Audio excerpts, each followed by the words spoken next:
नाज़रीन सखर में ख़बर शामिल कंदासीं त वकीलनि जे धरणे जारी में कुमिल लेटर खणी पहुची वियो। ज़िले चेयरमैन कुमिल हैदर शाह CCI फ़ैसिले जो लेटर खणी पहुतो। DC सखर ऐं SSP पिणु ज़िले चेयरमैन सां गॾु धरणे में पहुता। कुमिल हैदर शाह जो चवणु आहे त असांजी अपील आहे त धरणो ख़त्म कयो वञे जीअं ट्रैफ़िक बहाल थी सघे। वकीलनि जे जारी धरणे में कुमिल हैदर शाह कुमिल लेटर खणी पहुतो। ज़िले चेयरमैन कुमिल हैदर शाह CCI फ़ैसिले जो लेटर खणी पहुतो। DC सखर ऐं SSP पिणु ज़िले चेयरमैन सां गॾु धरणे में पहुता। कुमिल हैदर शाह जो चवणु आहे त असांजी अपील आहे त धरणो ख़त्म कयो वञे जीअं ट्रैफ़िक बहाल थी सघे। वधीक तफ़सील मालूम कंदासीं मुमताज़ बुखारी खां। जी मुमताज़, वधीक छा तफ़सील आहिनि?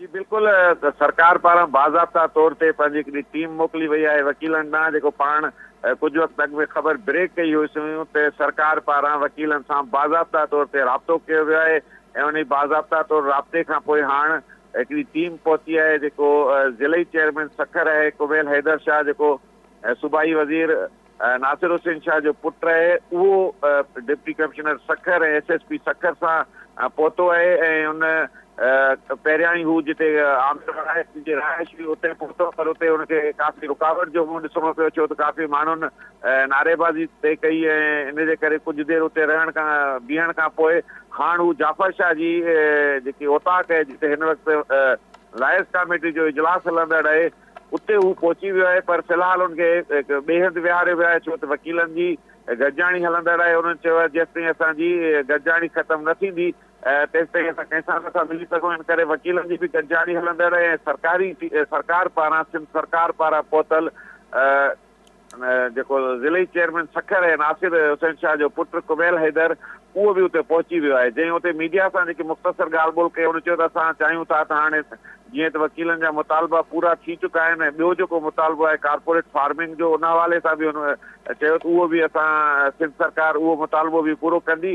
इन करे हिन वक़्तु माण्हुनि जी जेकी तकलीफ़ आहे उनखे ख़तमु करण लाइ धरणो ख़तमु कयो वञे। इन करे असां सरकार पारां हुन सां मिलण आया आहियूं।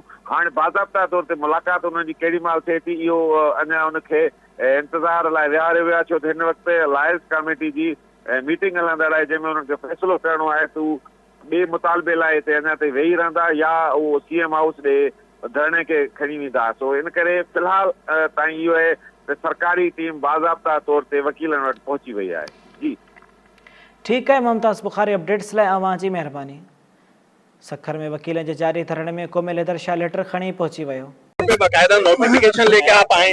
जी नोटिफिकेशन लेके आए और हम ये दोस्तों के साथ लेके आए ताकि जो दोस्त ऐसे हमारे भाई हैं जिनकी ये फतवाहत की वजह से हुआ है, जिनके इनकी वजह से हुआ है, तो हम वो नोटिफिकेशन लेके आए ताकि ये जो रास्ते बंद है उनको खोले जाए, उनको ईज किया जाए और कोई ऐसी बात है जो कि दूसरा कोई मुतालबा है तो वो भी इंशाल्लाह हल किया जाएगा। Thank U.